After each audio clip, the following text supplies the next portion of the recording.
Head টেল method হচ্ছে vector যোগের একটা টেকনিক। ঠিক আছে, হেড টেল মেথড হচ্ছে ভেক্টর যোগের একটা টেকনিক। আমরা ধরো যে লেটস সে আমরা একটা ভেক্টর নিই, একটা ভেক্টর নিলাম, লেটস সে এইভাবে একটা ভেক্টর আছে। এই ভেক্টরে আমরা লেটস একটা নাম দিই, এটা দিলাম এ ভেক্টর। ওকে, এ ভেক্টর। আরো একটা ভেক্টর নিচ্ছি, সরি, আরো একটা ভেক্টর নিচ্ছি, লেটস সে সেই ভেক্টরটা হচ্ছে আমাদের বি ভেক্টর। সো সেটা ধরো যে এই যে এখানে আছে এরকম ভি ভেক্টর। এখন এই হেড টেল মেথড আমাদেরকে বলে যে একটা ভেক্টরের হেডের সাথে আরেকটা ভেক্টরের টেলকে কানেক্ট করতে হবে। তাহলে প্রথম ভেক্টরের হেডের সাথে দ্বিতীয় ভেক্টরের টেলকে কানেক্ট করতে হবে। হেড আর টেল কোনটা, এই জিনিসটা, এটাকে বলি আমরা টেল। বুঝতে পারছো, এইটাকে বলি আমরা টেল। আর এই যে অ্যারো যেটা আছে এটাকে আমরা বলি হচ্ছে হেড, এটাকে বলি আমরা হেড। তাহলে প্রথম ভেক্টরটা কোনটা, দুইটার মধ্যে প্রথম কোনটা সেটা তুমি ডিসাইড করবা। তো ধরলাম আমি এই ভেক্টরটাই প্রথম ভেক্টর। হ্যাঁ, আমি চাইলে কিন্তু এটাকে প্রথম ভেক্টর কানেক্ট মানে হিসাব করতে পারি। তাহলে আমরা হেড টেল মেথড দিয়ে কি বুঝাইলাম? হেড টেল মেথড হচ্ছে তোমার একটা ভেক্টরের হেডের সাথে একটা ভেক্টর টেল কানেক্ট করতে হবে। তাহলে এই ভেক্টরের হেডটা হচ্ছে এটা, এটার সাথে আমাদের বি ভেক্টরের টেল, টেল কোনটা, টেল হচ্ছে এই জিনিসটা, এটা হচ্ছে টেল, এটাকে কানেক্ট করতে হবে। সো আমি এই ভেক্টরটাকে, এই যে বি ভেক্টরটাকে এটাকে সরাইতে পারবো। এই যে দেখো আমি এভাবে সরাই দিচ্ছি, এই যে সরাই এখানে নিয়ে আসছি, সরাই এখানে নিয়ে আসছি। ভেক্টরকে, ভেক্টরের প্রপার্টি হচ্ছে ভেক্টরকে চাইলে তুমি একই তলের উপর যে কোনো জায়গায় সরাইতে পারবা। সে এখানে ছিল, সেখান থেকে তুমি কোথায় সরাইছো, সরাইয়া এই জায়গায় নিয়ে আসছো, চাইলে এভাবে সরানো যাবে। ইভেন এই বি ভেক্টরটাকে আমরা এখানে নিয়ে যেতে পারবো। বুঝতে পারছো, এটা ভেক্টরের প্রপার্টি, চাইলে ভেক্টরকে এখানে সরানো যাবে।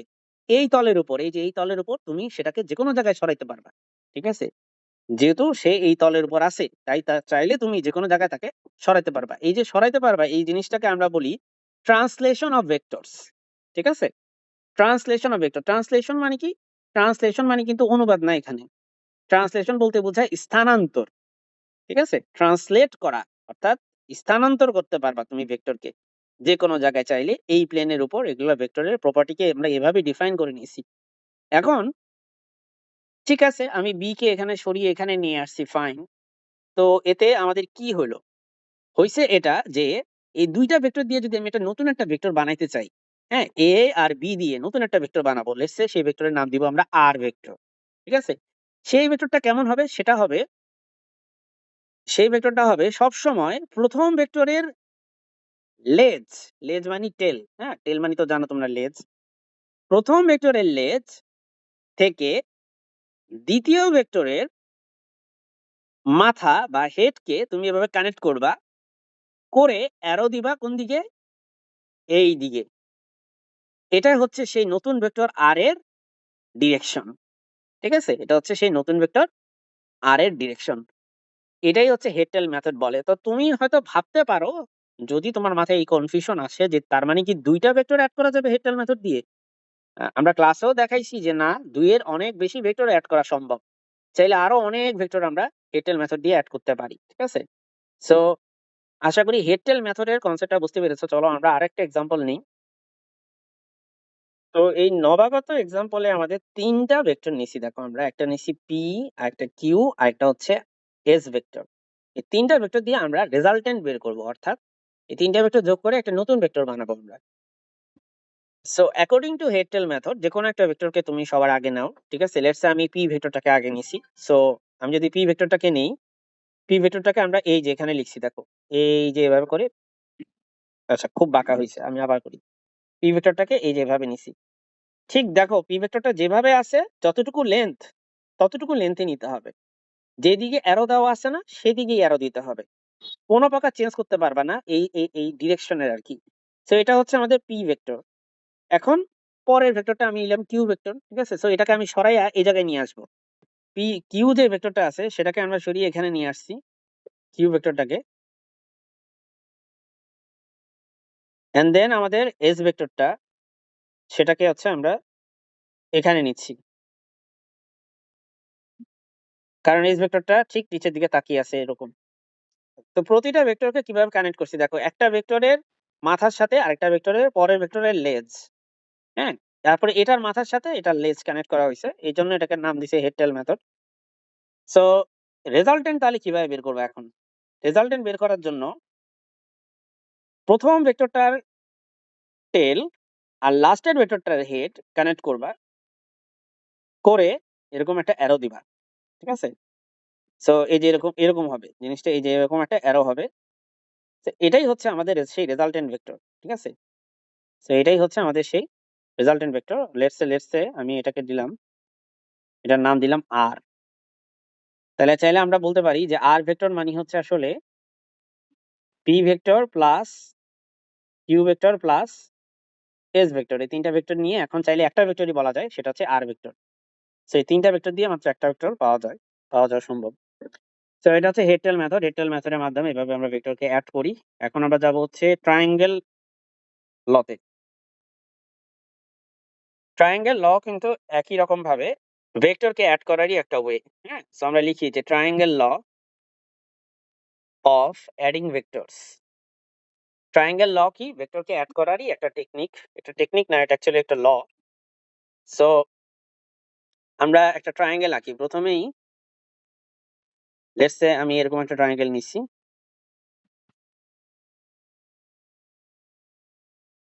আর প্রত্যেকটা বাহুর নাম দিছি। লেটস সে এটা হচ্ছে এ, এটা হচ্ছে বি, আর এটা হচ্ছে সি, আর লেটস সে এটা হচ্ছে আর।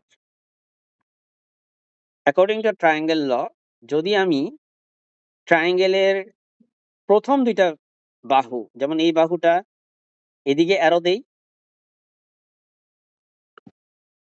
আর এই বাহুটারও এদিকেই অ্যারো দেই, তাহলে তৃতীয় যে বাহুটা আছে সেটার ক্ষেত্রে আমরা অপোজিট দিকে অ্যারো দিব। এইদিকে অ্যারো না দিয়ে আমরা অপোজিট দিকে অ্যারো দিব।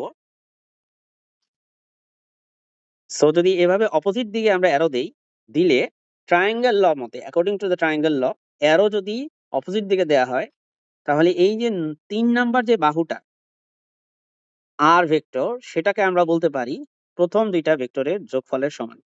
ঠিক আছে, প্রথম দুইটা ভেক্টরের যোগফলের সমান। অর্থাৎ ট্রায়াঙ্গেল ল মতে আমি ট্রায়াঙ্গেলের 3 বাহুর যে কোনো দুই বাহুকে একই দিকে অ্যারো দিব, যে কোনো দুই বাহুকে একই দিকে অ্যারো দিব, আর যেই বাকি যে বাহুটা থাকবে সেটাকে আমরা অপোজিট দিকে অ্যারো দিব। দিলে এই বাকি যে বাহুটা আছে সেই বাহুটার যে ভেক্টরটা, সেটা হবে একই দিকে দেওয়া অ্যারো দেওয়া দুইটা ভেক্টরের যোগফলের সমান। সো এই কথাটাই আসলে ট্রায়াঙ্গেল ল বলে। ট্রায়াঙ্গেল ল খুব একটা আমাদের ইউজ করা হবে না বেশিরভাগ ক্ষেত্রেই। তো এখন মাল্টিপ্লিকেশন অফ ভেক্টরস নিয়ে আলোচনা করি। ভেক্টরের দেখো, স্কেলারের মাল্টিপ্লিকেশন করলে, একটা স্কেলারের সাথে ধরো 5-এর সাথে 3-কে মাল্টিপ্লাই করলে হয় হচ্ছে 15। স্কেলারের সাথে স্কেলারকে মাল্টিপ্লাই করলে অলওয়েজ একটা স্কেলারই পাওয়া যায়। কিন্তু একটা ভেক্টরের সাথে একটা ভেক্টরকে মাল্টিপ্লাই করলে আমরা এমন ভাবে ডিফাইন করছি যেন দুই রকম রেজাল্ট পাওয়া যায়। সো একটা ভেক্টর লেটস সে এ, আর একটা ভেক্টর হচ্ছে বি। আমরা এটাকে দুই ভাবে মাল্টিপ্লাই করি। একটা হচ্ছে আমরা এমন ভাবে মাল্টিপ্লাই করি যেন যেন সেখান থেকে আমরা একটা স্কেলার পাই। সেজন্য মাঝখানে আমরা ডট দিয়ে বুঝাইছি যে এটা একটা স্কেলার। এই ডট আসলে একটা চিহ্ন, জাস্ট, আর কিছু না। আবার আমরা এ এবং বি কে এমন ভাবে মাল্টিপ্লাই করি যেন সেখান থেকে আমরা একটা ভেক্টর পাই। সো এগুলো আমরা এভাবে ডিফাইন করছি। হ্যাঁ, A B sine alpha, and then এখানে একটা ইটা ক্যাপ দেওয়া হয়েছে যেটা একক নির্দেশ করে, এবং মাঝখানে আমরা কিন্তু ক্রস চিহ্ন দিছি, এরকম একটা ক্রস চিহ্ন দিছি। এই ডট আর ক্রসে আসলে কিছু যায় আসে না, এগুলো দিয়ে আসলে পরিচিতি বোঝায় যে যখনই ডট থাকবে তখন এটা বোঝাবে এটা একটা স্কেলার কোয়ান্টিটি আসবে, আর যখন ক্রস থাকবে তখন বোঝাবে এটা একটা ভেক্টর কোয়ান্টিটি আসবে। ঠিক আছে, সো স্কেলার মাল্টিপ্লিকেশন বলি আমরা প্রথমটাকে, আমরা বলি হচ্ছে স্কেলার মাল্টিপ্লিকেশন। স্কেলার মাল্টিপ্লিকেশন কারণ কি? কারণ স্কেলার পাওয়া যায় এখান থেকে। আর এটার নাম হচ্ছে ভেক্টর মাল্টিপ্লিকেশন, বিকজ হচ্ছে ভেক্টর পাওয়া যায়। ভেক্টর মাল্টিপ্লিকেশন বা vector product, this is what we call vector product. So এটাকে আরো একভাবে বের করা যায়। ধরো যে এ ভেক্টর আর বি ভেক্টরের আমরা একটু পরিচয় লিখি। লেটস সে এ ভেক্টরটা হচ্ছে একটা ত্রিমাত্রিক vector. So A x I cap, এর মধ্যে আছে A y J cap plus A z K cap আছে। সিমিলারলি বি ভেক্টরটাও একটা লেটস সে ত্রিমাত্রিক একটা ভেক্টর, সেটার মতো তিনটা অংশ আছে। লেটস সে বি ভেক্টরটা হচ্ছে B X I cap plus B Y J cap plus B Z K cap. ঠিক আছে? সো স্কেলার মাল্টিপ্লিকেশনের ক্ষেত্রে যেরকম হয় যে আমরা ax এর সাথে bx কে গুণ করি, ax এর সাথে bx কে গুণ করি, দেন যোগ চিহ্ন দেই, দেন ay এর সাথে আমরা কিন্তু by কে গুণ করি, প্লাস az এর সাথে আমরা bz কে গুণ করি। তো কেন আমরা ax এর সাথে by কে গুণ করি না? কারণ হচ্ছে ax আর by গুণ করতে গেলে তোমার এই i এর সাথে j কে গুণ করতে হবে, আর i এর সাথে j কে যদি তুমি ডট গুণ করো তাহলে সেটা তুমি পাবা 0। ঠিক আছে? i এর সাথে j কে ডট গুণ করলে 0 হবে, কারণ দেখো ফর্মুলাতে বসাও, এই ফর্মুলাটা আমরা ডিফাইন করছি এইভাবে। সো i হচ্ছে, তুমি যদি এখানে বসাও i এর মান হচ্ছে 1, এটা একটা একক ভেক্টর, ইউনিট ভেক্টর, j এর মানও 1, এটা একটা ইউনিট ভেক্টর, আর i ভেক্টরের সাথে j ভেক্টরের মধ্যবর্তী কোণ হচ্ছে 90 ডিগ্রি। সো এখানে বসাবা cos 90, আর cos 90 মানে 0, সেজন্য i ভেক্টর আর j ভেক্টরের ডট গুণফল করলে 0 হয়। আবার i এর সাথে k কে ডট গুণফল করলে 0 হয়। সেজন্য কখনো তুমি দেখবা না যে ax এর সাথে আমরা bz কে গুণ করছি যখন স্কেলার প্রোডাক্ট বের করি তখন। সো স্কেলার প্রোডাক্টে অলওয়েজ এই ফর্মুলা ইউজ করতে পারো অথবা এই ফর্মুলা ইউজ করতে পারো, ডিপেন্ড করে কিরকম ডাটা দেওয়া আছে সেটার উপর। সিমিলারলি আমরা যদি একটু ভেক্টর প্রোডাক্ট নিয়ে আবার একটু আলোচনা করি, ভেক্টর প্রোডাক্টে আমরা a এর সাথে b কে ক্রস করলে আমরা সেটাকে এভাবে লিখতে পারি। প্রথম কথা তো একটা তো দেখছো, এ বি সাইন আলফা, আমরা এভাবে ডিফাইন করি ইটা ক্যাপ। হ্যাঁ, এভাবে ডিফাইন করি। আরেকভাবে আমরা লিখতে পারি, সেটাকে আমরা I cap, J cap, K cap, একটা ডিটারমিনেন্ট ইউজ করে লিখতে পারি, নির্ণায়ক ইউজ করে। তো সেক্ষেত্রে তোমার এই কম্পোনেন্ট গুলো হবে হচ্ছে, এটা হবে A x, A y, A z. কেন এ প্রথমে হবে? কারণ তুমি এ কে এখানে আগে লিখছো, বি রে তুমি পরে লিখছো, তাই তুমি এখানে B X, B Y, B Z এগুলো পরে লিখবা। তারপরে তোমরা ডিটারমিনেন্ট সলভ করবা। তো এই ডিটারমিনেন্ট এগুলো তো ম্যাথে করে আসছো, এগুলো সলভ করা। ইটা ক্যাপের পরিচয় দেই। ইটা ক্যাপ হচ্ছে একটা unit vector. Eta cap is an unit vector. এই ইউনিট ভেক্টরের ডিরেকশনটা হচ্ছে এ আর বি ভেক্টর যেখানে আছে সেই জায়গার পারপেন্ডিকুলার বরাবর, সেই তলের বা সারফেসের পারপেন্ডিকুলার বরাবর। উদাহরণস্বরূপ আমরা যদি এটা একটা ভেক্টর ধরি এ, আর এটা আরেকটা ভেক্টর ধরি, লেটস সে এটা হচ্ছে বি, এবং তাদের মাঝখানে কোনটা ধরি আলফা। সো এ আর বি কোন প্লেনে আছে? এ আর বি হচ্ছে এই প্লেনের মধ্যে আছে, রাইট? সো এই প্লেনের পারপেন্ডিকুলার বরাবর আমাদের ইটা ক্যাপ হবে।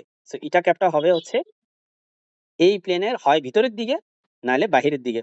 বাইরের দিকে থাকলে এরকম ডট দেই আমরা, আর ভিতরের দিকে থাকলে আমরা এরকম ক্রস দিয়ে বোঝাই। ঠিক আছে? লম্ব বরাবর, perpendicularly inward or perpendicularly outward হবে এটা। সো যদি তুমি এ থেকে বি তে যাও, তুমি একটা স্ক্রু রাখো এই জায়গাতে, স্ক্রু রাখো, রেখে এ থেকে বি তে যদি যাও, ধরো তুমি এ ক্রস বি বের করবা। সো এ ক্রস বি বের করতে গেলে তুমি এ থেকে বি তে কিভাবে যাবা? এ থেকে স্ক্রুটাকে তুমি এভাবে ঘোরাবা, বি এর দিকে এভাবে ঘোরাবা, এই যেভাবে একটা স্ক্রুকে এভাবে ঘোরাবা।